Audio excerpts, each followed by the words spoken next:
fellow citizens, I want to talk to you about our economy. It is important that you understand the reasons for the policy measures I've taken to combat the serious economic challenges this nation had long faced. I'm not going to talk in difficult terms by dwelling on economic jargon and concepts. I will speak in plain, clear language so that you know where I stand. More importantly, so that you see and hopefully will share my vision regarding the journey to a better, more productive economy for our beloved country. For several years, I have consistently maintained the position that the fuel subsidy had to go. This once beneficial measure had outlived its usefulness. The subsidy cost us trillions of naira yearly. Such as a vast sum of money would have been better spent on public transportation, health care, school, housing, and even national security. Instead, it was being funneled into the deep pocket and lavish bank account of a selected group of individuals. This group had amassed so much wealth and power that they became a serious threat to the fairness of our economy and the integrity of our democratic governance. To be blunt, Nigeria could never become the society it was intended to be as long as such small, powerful, yet unelected groups hold enormous influence over our political economy and the institutions that govern it. The whims of the few should never hold dominant sway over the hopes and aspirations of the many. If we are to be a democracy, the people and not the power of money must be sovereign. The preceding administration saw this looming danger as well. Indeed, it made no provision in the 2023 appropriation for subsidy after June this year. Removal of this once helpful device that had transformed into a millstone around the country's neck had become inevitable. Also, the multiple exchange rate, the system that had been established became nothing but a highway of currency speculation. It diverted money that should have been used to create jobs, build factories, and businesses for millions of people. Our national wealth was doled out on favorable terms to a handful of people who had been made filthy rich simply by moving money from one hand to another. This too was extremely unfair and is not acceptable. It also compounded the threat that the illicit and mass accumulation of money posed to the future of our democratic system and its economy. I had promised to reform the economy for the long-term good by fighting major imbalances that has plagued our economy. Ending the subsidy and the preferential exchange rate system were key to this fight. This fight is to define the fate and future of our nation. Much is imbalance. Thus, the effect in our economy immensely profited a tiny elite, the elite of the elite, you might call them. As we move to fight the flaws in the economy, the people who grow rich from them predictably will fight back through every means necessary. But we are ready. Our economy is going through a tough patch, and you are being hurt by it, I know. The cost of fuel has gone up. Food and other prices have followed it. Households and businesses struggling. Things seem anxious and uncertain. I understand the hardship you face. I wish there were other ways, but there is not. If there were, I would have taken that route, as I came here to help, not to hurt the people and the nation that I love so dearly. What I can offer in the immediate is to reduce the burden of current economic situation, which has imposed on all of us, most especially on businesses, the working class, and most vulnerable among us. Already, the federal government is working closely with states and local governments to implement interventions that will cushion the pains of our people across socio-economic brackets. Earlier this month, I signed 4 executive orders in keeping with my electoral promise to address unfriendly fiscal policies and multiple taxes that are stifling the business environment.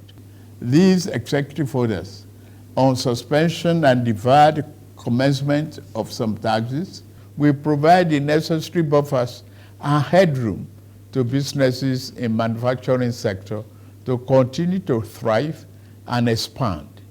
To strengthen the manufacturing sector, increase its capacity to expand and create good paying jobs, we are going to spend $75 billion between July 2023 and March 2024. Our objective is to fund minimum of 75 enterprises with great potential to kickstart a sustainable economic growth, accelerated structural transformation, and improved productivity. Each of these 75 manufacturing enterprises will be able to access 1 billion credit at maximum of 9% per annum, with maximum of 60 months repayment for long-term loans and 12 months for working capital. Our administration recognizes the importance of micro, small, and medium-sized enterprises and the informal sector as the drivers of growth. We are going to energize this important sector with $125 billion. Out of the sum, we will spend $50 billion conditional grant to 1 million nano businesses between now and March 24. Our target is to give a minimum of 50,000 each to 1,300 nano businesses owners in each of the 774 local governments across the country. Ultimately, this program will further drive financial inclusion by onboarding beneficiaries into the formal banking system. In like manner, we will fund 100,000 MSMEs and startups with $75 billion. Under this scheme, each enterprise promoter will be able to get between 500,000 and 1 million at the maximum 9% interest per annum and repayment period of 36 months. To further ensure that food prices and the items remain affordable, we have had a multi-stakeholder engagement with various farmers and associations and the operators within the agricultural value chain. In short and in immediate terms, we will ensure stable food are available and affordable. To this end, I have ordered release of 200,000 metric tons of grains from strategic reserves to households across the 36 states and FCT. To moderate prices, we are also providing 225,000 metric tons of fertilizer, seeding, and other inputs to farmers who are committed to our food security agenda. Our plan to support cultivation of 500,000 hectares of farmland and all year-round farming practice remain on course. To be specific, 200 billion out of the 500 billion approved by the National Assembly will be disbursed as follows. Our administration will invest 50 billion each to cultivate 150,000 hectares of rice and maize. 50 billion each will also be earmarked to cultivate 100,000 hectares of wheat and cassava. This expansive agricultural program will be implemented targeting small farm holders and leveraging large-scale private sector players in the agri-business with strong performance record. In this regard, the expertise of developed financial institutions, commercial banks, and microfinance banks will be tapped to develop a viable and appropriate transaction structure for all stakeholders. Fellow Nigerians, I made a solemn pledge to work for you, how to improve your welfare and living condition. It's of paramount importance to me, and it is the only thing that keeps me up day and night. It is in the light of this that I approved the infrastructure support for the states. This new infrastructure fund will enable states to intervene, to invest and reinvest in critical areas and bring relief to many of the pain points, as well as revamp our decaying healthcare and educational infrastructure. The fund will also bring improvement to rural access roads to ease the evacuation of farm produce to markets. With the fund, our state will become more competitive and on a stronger financial footing to deliver economic prosperity to Nigerians. Part of our program is to roll out buses across state and local government for mass transit at a much more affordable rate. We have made provision to invest 100 billion between now and March 2024 to acquire minimum of 3,000 units of 20-seater CNG fuel buses.